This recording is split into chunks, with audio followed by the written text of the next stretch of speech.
पाकिस्तान में लगी water emergency, मस्जिदों में हो रहे ऐलान, झेलम नदी में बाढ़ में दस्तक में आए लोग। नमस्कार, आप देखना शुरू कर चुके हैं हैदर बम्बाट और इस वक्त सोशल मीडिया पर एक बड़ी खबर वायरल है।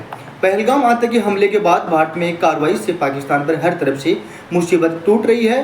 भारत की तरफ से सिंधु जल संधि को स्थगित करने के बाद पाकिस्तान पानी की तरह तरसने वाला है।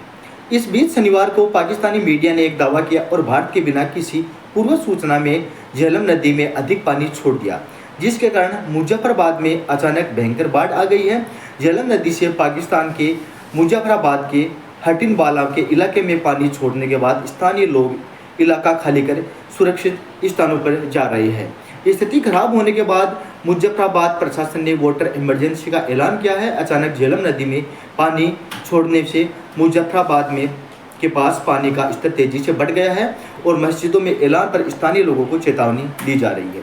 7 से 8 फीट का पानी का स्तर बढ़ गया है। पाकिस्तानी मीडिया में एक दावा किया है कि झेलम नदी में पानी भारत के अनंतनाग से भूसा और चाकोटी क्षेत्र से होकर बह गया। चाकोटी में पानी की मात्रा अचानक और असामान्य वृद्धि देखी जा रही है, जिससे नदी के किनारे बसे गांव में अफरा तफरी मच गई और लोगों की दहशत बनी हुई है। झेलम नदी का जल स्तर सामान्य से 7 से 8 फीट ऊपर बढ़ गया है और लोगों को नदी के किनारे से दूर होने की चेतावनी दी गई है। मुजफ्फराबाद के डिप्टी कमिश्नर मुदसर फारूक का कहना है कि झेलम नदी में निचले स्तर पर बाढ़ आ गई है, जिससे 22,000 क्यूसेक पानी बह रहा है। वहीं पाकिस्तान के राज्य आपदा प्रबंधन प्राधिकरण का कहना है कि अतिरिक्त पानी छोड़े जाने की जानकारी नहीं दी गई है। पानी को मंगला बांध तक पहुंचाने में समय लगेगा और नीचे की ओर सुरक्षा के उपाय किए गए हैं। पाकिस्तानी मीडिया का कहना है कि भारत पानी को हथियार के रूप में इस्तेमाल कर रहा है। भारत ने स्थगित सिंधु जल संधि 22 अप्रैल को पहलगाम में हुए आतंकी हमले के बाद भारत सरकार ने 1960 में हुई सिंधु जल संधि स्थगित कर दी है। भारत ने सिंधु जल संधि स्थगित करने के लिए आधिकारिक सूचना भी जारी कर दी है।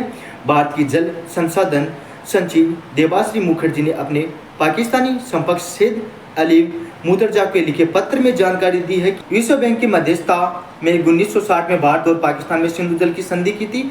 यह समझौता दोनों देशों को सिंधु नदी और उसकी सहायक नदियों के उपयोग के तौर पर प्रावधान करता है। अब नहीं देगी ये बाढ़ की खबर। सिंधु जल संधि के तहत दोनों देशों में जल आयुक्तों की सालाना बैठक होती थी, जो अब नहीं होगी। भारत पाकिस्तान को नदियों का प्रवाह, बाढ़ की चेतावनी और ग्लेशियर पिघलने की जानकारी देने के लिए बाध्य नहीं है। शनिवार को भी भारत ने यह किया। पाकिस्तान को झेलम नदी के पानी छोड़ने की जानकारी नहीं दी थी। धन्यवाद दोस्तों, यह थी इस वक्त की बड़ी खबर जिसे मैं आपके समक्ष लेकर उपस्थित हूँ। फिर मिलते हैं एक ब्रेक के बाद एक अन्य खबर के साथ। तब तक के लिए धन्यवाद।